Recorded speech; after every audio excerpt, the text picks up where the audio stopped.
بن عبادہ انصاری جیسے بوڑھے صحابی کو ٹھڈوں کے ساتھ مارا گیا، اسے لاتوں کے ساتھ مارا گیا، اسے زخمی کیا گیا، اس کا بیٹا قیس اپنے باپ کو گھسیٹ کے ان سے بچاتا ہوا اپنے گھر واپس لے کے گیا۔ آخری لمحے تک سعد بن عبادہ انصاری نے بیعت نہیں کی تھی خلیفہ کی، پھر اس نے مدینہ چھوڑ دیا تھا اور رستے میں تھا اور اس کو کہیں سے ایک تیر آیا تھا جو اس کے سینے پہ لگا اور یہ موقع پہ مر گیا۔ آج تک مورخ کہتے ہیں کہ سعد بن عبادہ انصاری کو جنوں نے مارا تھا۔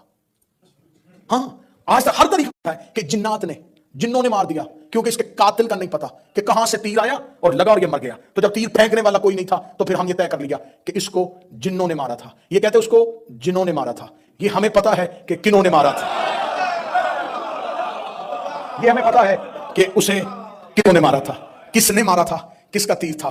اگلی تقریروں میں شاید نام بھی آ جائے کہ کون تھا وہ تیر پھینکنے والا۔ آخر سعد بن عبادہ انصاری کو زخمی حالت میں اس کا بیٹا قیس لے کے وہاں سے چلا گیا۔ یہ حالت ہو رہی ہے سقیفہ میں، یہاں مہاجر انصار ایک دوسرے کو گالیاں دے رہے ہیں، ایک دوسرے کے گریبان پکڑے ہیں، قبائلی تعصب کی وجہ سے لڑائی شروع ہو رہی۔ ادھر رسول کے گھر میں حالت کیا ہے؟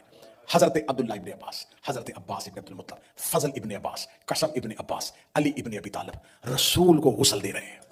میں فضائل پڑھ رہا ہوں ابھی تک، رسول کو غسل دیا جا رہا ہے۔ جب رسول کا غسل مبارک مکمل ہو گیا، مولا علی نے حکم رسول کے مطابق رسول کو کفن دیا، کفن مبارک مرتب ہو گیا، کفن دیا جا چکا۔ جب رسول کی تکفین مکمل ہو گئی تو اب آیا رسول کے جنازے کا وقت۔ اب یہاں اصحاب پریشان تھے کہ رسول کا جنازہ کون پڑھائے گا۔ آخر وہ جو گھر کے اندر موجود تھے انہی میں سے ایک نے پوچھا، یا علی رسول کا جنازہ، نماز جنازہ آپ پڑھائیں گے؟ علی نے فرمایا کس میں اتنی صلاحیت ہے کہ وہ نبی کے آگے کھڑا ہو سکے؟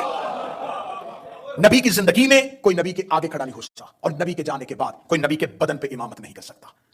کیونکہ آج بھی ہم جو نماز جنازہ پڑھتے ہیں، اگر آپ اس کی تکبیروں کا اردو اور انگلش ٹرانسلیٹ دیکھیں تو یہ جنازے کی تکبیریں اس میت کے لیے دعا ہے، اس کی بخشش کی دعا ہے۔ تو کون ہوتا ایسا جو نبی کے جنازے پہ کھڑا ہو کے نبی کی بخشش کی دعا کرتا؟ پھر مولا علی سے پوچھا گیا، یا علی پھر کیا کریں؟ فرمایا ایک ایک کر کے رسول کے چہرے کی زیارت کرو، اور تمہارا نماز جنازہ یہ ہے کہ رسول کی میت پہ حاضر رہو۔ حاضر ہونے کے بعد اس آیت کو پڑھو، ان اللہ و ملائکتہ یصلون علی النبی یا ایھا الذین آمنوا صلوا علیہ وسلموا تسلیما۔ اس آیت کو دہراتے جاؤ اور نبی کے جنازے سے جاتے جاؤ۔ تمہارا نبی کے جنازے پہ حاضر ہو کے یہ درود پڑھ دینا یہ تمہارے لیے کافی ہے۔